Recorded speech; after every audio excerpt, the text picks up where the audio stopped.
কিন্তু চলে আসলাম আমাদের জমিতে। তো সেখানে সে কিন্তু আমাদের ধান রয়েছে, ধানটা এখন কাটতে হবে মেশিনের দ্বারা। তো সো গাইস, এই যে কিন্তু মেশিন জমিতে এসে আমাদের ধান কাটা কিন্তু শুরু হয়ে গেছে। একটা জিনিস কিন্তু খুব ভালো হলো যে জমিটা মানে ধান কাটতে হয়তো অনেকটা সময় লাগতো, সেটা কিন্তু কয়েক মিনিটের মধ্যেই হয়ে যাবে।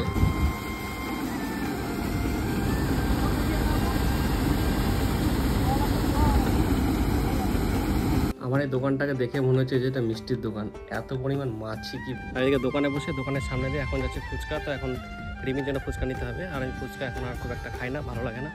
হ্যালো বন্ধুরা, শুভ সকাল। আশা করি সবাই ভালো আছে এবং আমিও কিন্তু খুব ভালো আছি। তো বন্ধুরা, এখন কিন্তু আমাকে বেরোতে হবে একটু পাম্পে, কারণ আমাদের গাড়ির কিন্তু তেল শেষ হয়ে গেছে। তো যাই হোক, আপাতত কিন্তু আমি তেলটা নিয়ে এসে রাখবো বাড়িতে।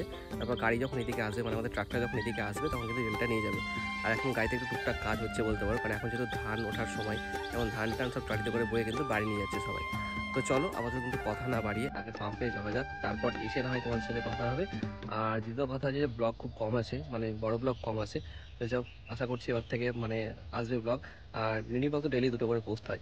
তো বন্ধুরা চলো, আমাদের দিকে বাইক কিন্তু রেডি। আর তেলের ঢপটা এক জায়গায় রাখা আছে, মানে জারটা এক জায়গায় রাখা আছে, সেটা ওখান থেকে নিয়ে নেবো। কারণ গতকাল এনেছিলাম তেলটা, তো সেখানেই মানে রেখে এসেছিলাম। এবার সেখান থেকে না আমার তেলটা নিয়ে চলে গেছি, আমার ঢপটা মানে জারটা ওখানে রেখে গেছে। তো যাক চলো, ওখানে মানে জারটা নেবো, তারপর বেরোবো। চলো। সো গাইজ, এখন কিন্তু চলে এসেছি পাম্পে। তো এখান থেকে ডিজেলটা নেবো, তারপর এখানে ডিজেলটা নিয়ে বাবাকে দেবো এবং তারপর যাওয়া বাড়ি। তো চলো, আবার এখান থেকে ডিজেলটা নিই, তারপর বাড়ি যাওয়া যাক। সো গাইজ, এদিকে চলে আসলাম আমাদের বাড়ি। বাড়ি এসে দোকান খোলা রয়েছে, এখন কিছু দোকানে বসবো, তারপরে বাড়ি নিয়ে বসতে হবে। আমার এই দোকানটাকে দেখে মনে হচ্ছে যে এটা মিষ্টির দোকান, এত পরিমাণ মাছি কি বলবো তোমাদের, মানে সারাদিন পুরো বিরক্ত লেগে যায় মাছির অত্যাচারে। মানে সারাদিকে বন্ধ করে ঘুরছে মাছি, এই যে পুরো ভর্তি। মানে সত্যি কিছু বলার নাই। আর যে কিছু ফ্রেমের কালেকশন রয়েছে, তো তোমরা যারা মানে ফটো বাইন্ডিং করতে চাও অবশ্যই যোগাযোগ করতে পারো। আরও রয়েছে যেগুলো ডিসপ্লে করা নেই আর কি। তো সেই ধরনের কিছু ডেমো রয়েছে, সেগুলো যদি লাগে অবশ্যই আমার সাথে যোগাযোগ করতে পারো, আমি সেই ডেমোগুলো দেখিয়ে দেবো। তখন তোমরা যদি চাও তারা কিন্তু মানে ফটো বাইন্ডিংয়ের জন্য বুকিং করাতে পারো, এবং সেটা হোম ডেলিভারি কিন্তু ব্যবস্থা রয়েছে। যদি আমাদের বহরমপুরের মধ্যে বাড়ি হয় তাহলে কিন্তু হোম ডেলিভারি ব্যবস্থা রয়েছে। তো যাই হোক বন্ধুরা, আপাতত কিছুক্ষণ আমার দোকানে বসি, তারপরে কিছুক্ষণ পর এডিটিংয়ে বসবো, কারণ বাকি রয়েছে এগুলো করতে হবে। আর দোকান পুরো ফাঁকা এখন বলতে পারো, মানে কাস্টমার আমি সেরকম দেখতে পাচ্ছি না সকাল থেকেই। তার আগে তো গেছিলাম পাম্পে আর কি। তো যাই হোক, একদম পুরো ফাঁকা, মানে ওখানে আছি বাট কাস্টমার নেই। তাই সবাই ক্ষেত্রে এরকম হতেই পারে, কোনো ব্যাপার না সেটা। তো চলো, আবার এখন কিছুক্ষণ বসে এখানে আধ ঘন্টার মতো বসবো, তারপর কিন্তু বসবো এডিটিংয়ে। চলো, কথা হবে, দেখা হবে, মানে এডিটিংয়ে বসছি তারপরে।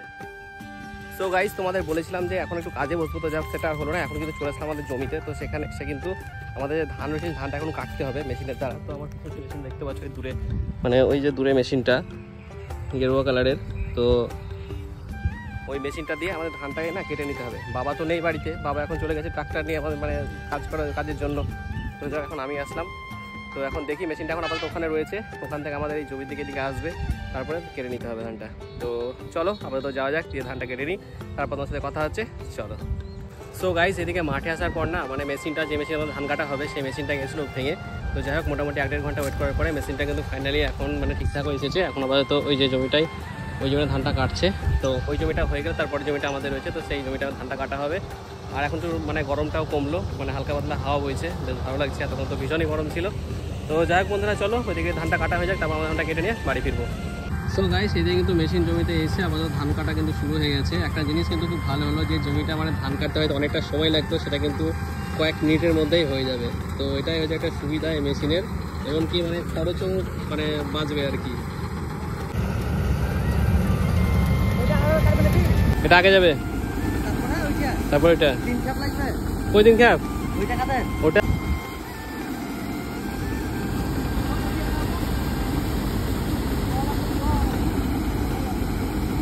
এইটাই কিন্তু আমাদের ধান কাটা এবং ধান ঝরানো দুটোই কমপ্লিট হলো। তো চলো, আপাতত যাওয়া যাক বাড়ি। বাড়ি গিয়ে একটু রেস্ট নিয়ে বা ফ্রেশ হয়ে মানে বেরোবো একটু সেলুনের উদ্দেশ্যে, কারণ চুল দাড়িটা অনেকটা বড় হয়ে গেছে, কেটে নিতে হবে। তো চলো যাওয়া যাক বাড়ি। আর যা গরম পড়েছে সেটার বলার কিছু নেই। আমি তো সাধারণত মাঠে আসি না, আমি আমার নিজের কাজ নিয়ে তো ব্যস্ত থাকি, তোমরা সকলেই দেখেছো সেটা।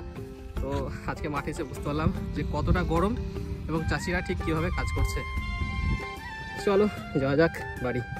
সো গাইস, এখন আপাতত হয়ে গেছে বিকেলবেলা। আর বিকেলবেলা আপাতত দোকানটা খুলে এখন দোকানের বাইরে, আর তার আগে চলে গেছিলাম সেলুনে গিয়ে ভালো করে চুল দাড়ি কেটে নিয়েছি।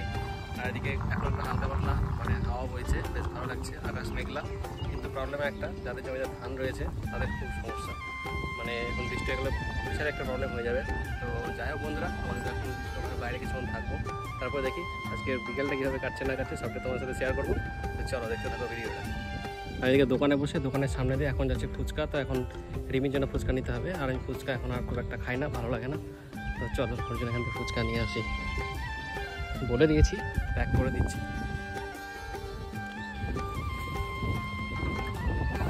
তো চলো গাই, সেটা কিন্তু ফুচকা নিয়ে নিয়েছি।